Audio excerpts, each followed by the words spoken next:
prevajalski užitek, ker je knjiga omogočila veliko svobodo pri prevajanju in ponudila veliko možnosti za različne novotvorjenke, jezikovne igre, ampak hkrati v isti sapi pa se spomnim tudi na to, da me je knjiga vsebinsko presenetila.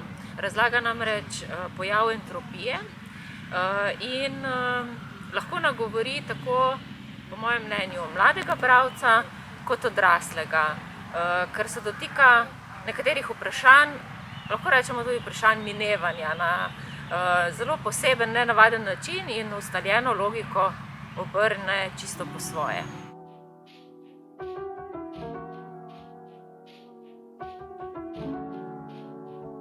Najprej sem jo prebrala v izvirniku, tudi zato, da sem ocenila, ali je knjiga primerna za prevod oziroma ali sem ji kos.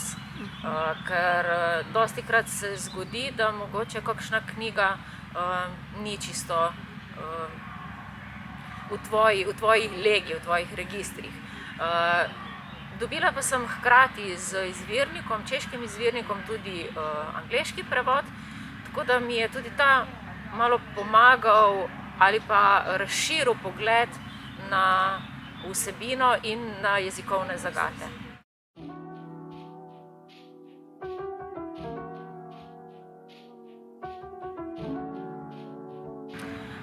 Češčina je seveda slovanski jezik in lahko rečemo, da je v tem prednost. Hkrati v isti sapi pa je seveda lahko tu tudi past, ker bi lahko hitro ostali na nekem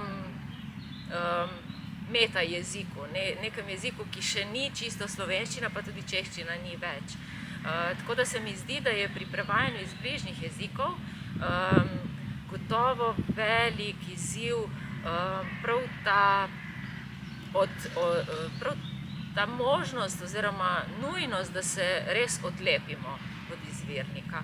Tako da lahko rečem, da težko primerjam, ampak gotovo ima svoje izzive, ki se jih seveda s kilometrino vedno bolj zavedaš in jih znaš tudi vedno bolj suvereno reševati.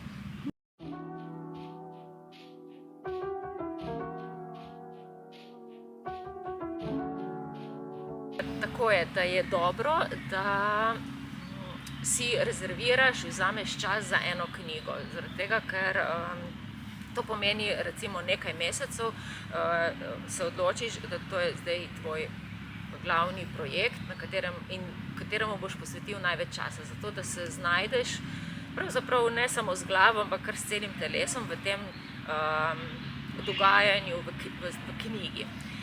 In gotovo prevajanje ne poteka tako, da bi prevajali zjutraj od 8 do 2, ker seveda nisi izbran. Človek se težko zbere za 8 ur tako natančnega dela.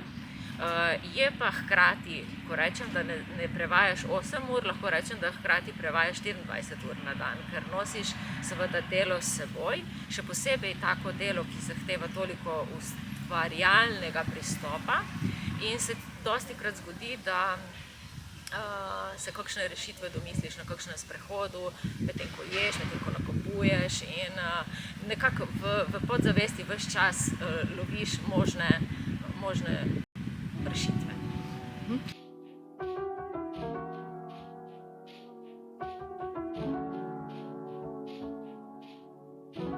Ja, gotovo se ti usidrajo nekam v telo in z njimi živiš. Pravzaprav postane za nekaj časa ta knjiga tvoj svet in to je tudi ena mogoče od tistih res prednosti prevajanja leposlovja, da ponuja nek stik z svetovi, ki so mogoče tako drugačni od naših, ampak vendarle ponujajo neko pogled, kamor morda ne bi pogledali sicer.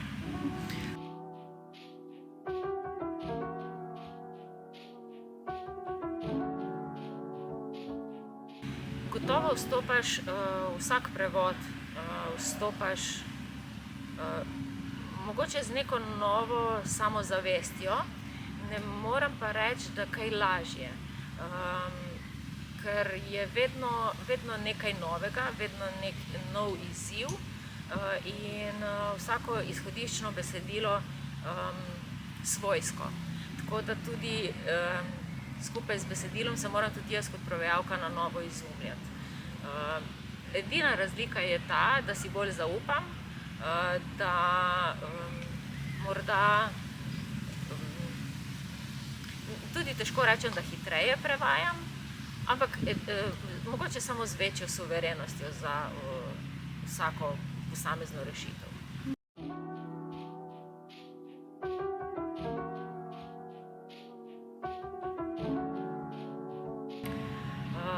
Ja, pravzaprav celotna knjiga temelji na besednih igrah in novotvorjenkah in bi mogoče težko izpostavila samo eno, ali pa recimo, da lahko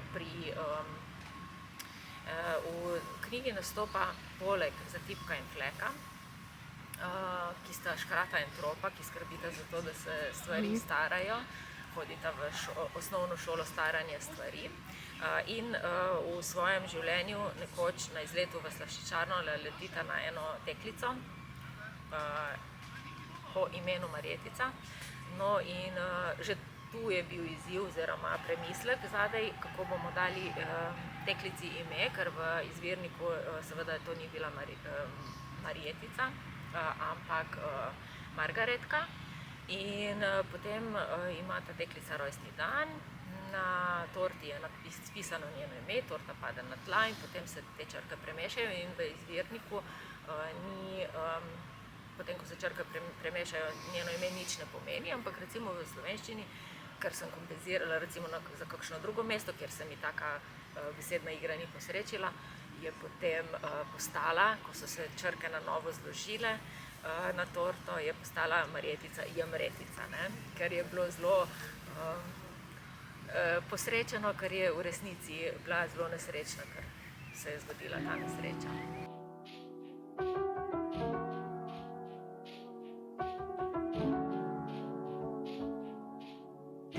Ja, bolj kot to, kako bi se prevedlo, razmišljam vedno, ali bi se sploh prevedlo. V bistvu smo prevajalci iz manjšinskih jezikov,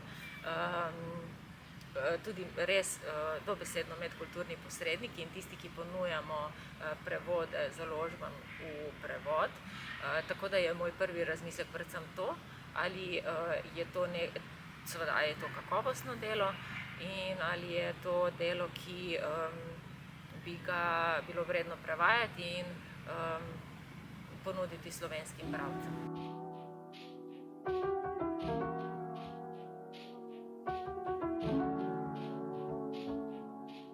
Ja, gotovo si vsake nominacije, vsake nagrade zelo vesel. Pravzaprav sem zelo vesela predvsem zaradi tega, ker se s tem obrne pozornost na kakovostna dela, na samo knjigo. In sem vesela zaradi knjige, da bo dobila več bralcev in bralk, da se bo o njej več govorilo in konec koncev s tem hkrati z samo knjigo pa seveda tudi nekako se izpostavlja prevajalski poklic. Tako da to je v vsakem primeru lepa priložnost za prevajalstvo, književno prevajalstvo in tudi dobre, kvalitetne